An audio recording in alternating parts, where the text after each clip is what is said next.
بسم اللہ الرحمن الرحیم۔ شروع اللہ کے نام سے جو نہایت مہربان اور رحم کرنے والا ہے۔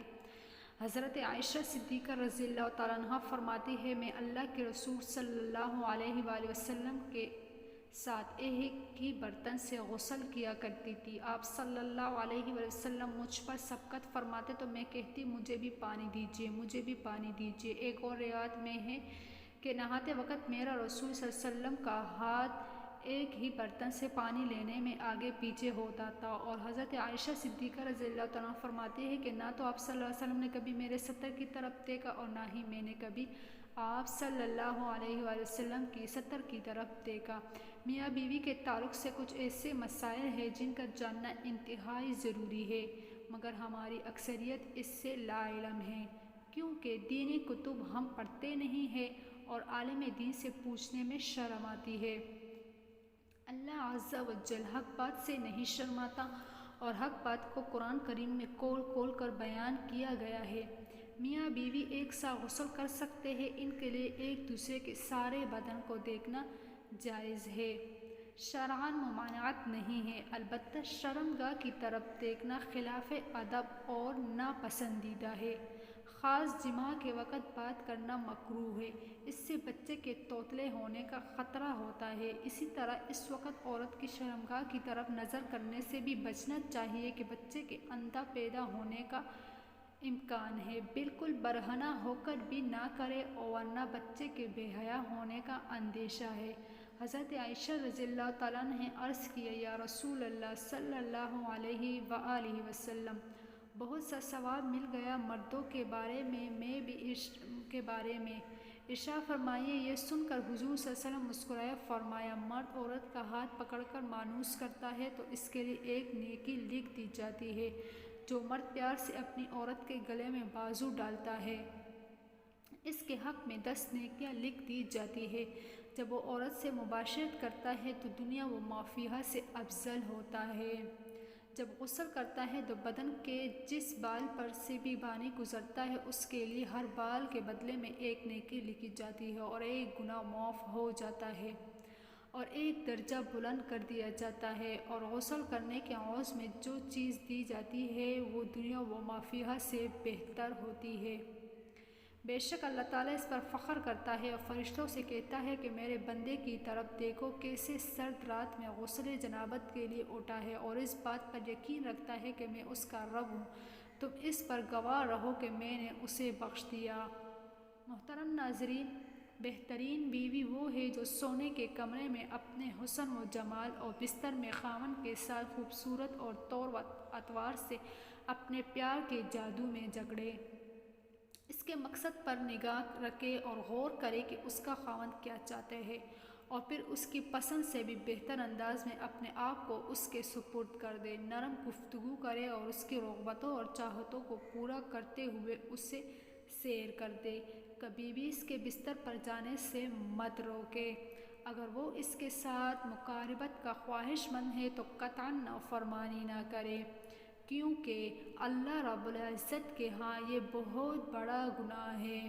جب شوہر بیوی کو اپنا طبعی تقاضا پورا کرنے کے بلائے تو بیوی انکار نہ کرے۔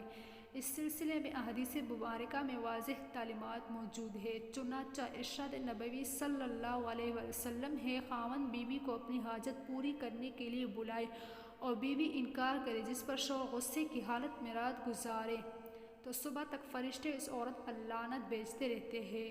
بروایت مشکات شریف۔ دوسری روایت میں ہے کہ حضرت طلق رضی اللہ تعالیٰ عنہ فرماتے ہیں کہ رسول اللہ صلی اللہ علیہ وسلم نے فرمایا، جب شوہر اپنی بیوی کو بلائے تو وہ اس کے پاس چلی جائے، چاہے وہ روٹی پکانے کے تندور پر ہی کیوں نہ کھڑی ہو۔ حضرت عمر رضی اللہ تعالیٰ عنہ کے پاس ایک شخص آیا جو گرد و غبار سے اٹا ہوا تھا، بال بکھرے ہوئے تھے، اس کے ساتھ اس کی بیوی بھی تھی جو کہہ رہی تھی، تائے امیر المؤمنین، میں اس کے لیے نہیں اور نہ ہی یہ میرے لیے ہے، یہ عورت اپنے شوہر سے نفرت کرتی ہے، اس لیے آپ نے اس کے شوہر کو حکم دیا کہ وہ غسل کرے اور اپنے سر کے بال ترشوائے اور ناخن کترائے۔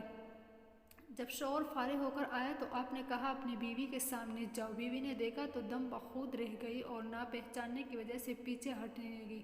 جب پہچان لیا تو اس کا بوسہ لیا اور اپنی دعوت سے دستبردار ہو گئی۔ حضرت عمر رضی اللہ تعالیٰ عنہ نے فرمایا کہ تمہیں ان کے ساتھ اس طرح کا برتاؤ کرنا چاہیے، اللہ کی قسم انہیں یہی پسند ہے کہ تم ان کے لیے آراستہ پیراستہ رہو، جیسے کہ تم چاہتے ہو کہ وہ تمہارے لیے ہی بنی سوری رہے۔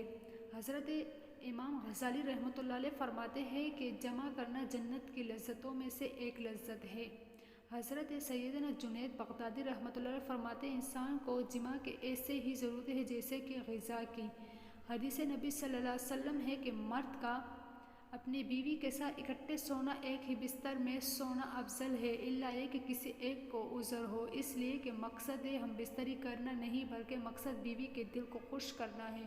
اسے خوش کرنے کے لیے ایام کے دنوں میں بھی اس کے قریب ہو جایا کرے، گویا کہ انبیاء علیہ السلام کی سنت مبارکہ ہے۔ مسند احمد میں ہے، سیدنا عبداللہ بن عباس رضی اللہ تعالیٰ عنہ سے روایت ہے، نبی کریم صلی اللہ علیہ وسلم نے فرمایا، جو آدمی اپنی بیوی کے پاس آنے سے پہلے یہ دعا پڑھتا ہے، ترجمہ: اللہ کے نام کے ساتھ، اے اللہ مجھے بھی شیطان سے بچا اور میری اولاد کو بھی شیطان سے محفوظ رکھ، جو تو مجھے عطا کرے۔ اگر میاں بیوی کے تعلق میں اولاد کا فیصلہ کر دیا گیا ہو تو شیطان کبھی بھی اس کو نقصان نہیں پہنچا سکے گا۔ یہ ہے کہ شوہر اپنی بیوی کی مرضی کے بغیر زیادہ سے زیادہ 4 ماہ کی مدت تک اس سے دور رہ سکتا ہے۔ محترم ناظرین، امام جلال الدین سیوطی رحمۃ اللہ علیہ نے حضرت عمر رضی اللہ تعالیٰ عنہ سے یہ بیان کیا ہے کہ آپ رات کے وقت گشت کر رہے تھے تو ایک گھر سے ایک عورت کی آواز آ رہی تھی جو اشعار پڑھ رہی تھی۔ اس شعر کا مفہوم یہ تھا کہ اس کا شوہر گھر سے کہیں دور چلا گیا تھا اور وہ اس کے فراق میں غم زدہ تھی۔ سیدنا عمر رضی اللہ تعالیٰ عنہ کے گھر آئے اور اپنی زوجہ سے دریافت کیا کہ شادی شدہ عورت اپنے شوہر کے بغیر کتنی مدت تک صبر کر سکتی ہے، تو زوجہ نے جواب دیا کہ 3 سے 4 ماہ۔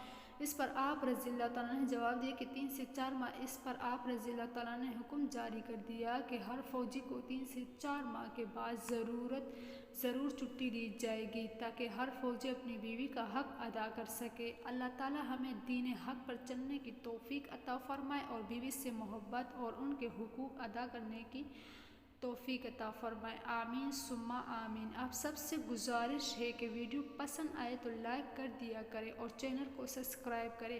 اگر آپ کو میری ویڈیوز پسند آتی ہے تو مجھے کمنٹس میں ضرور بتائیں تاکہ میں مزید اچھی ویڈیوز لے کر آؤں۔ جزاکم اللہ خیر فی الدنیا والآخرہ۔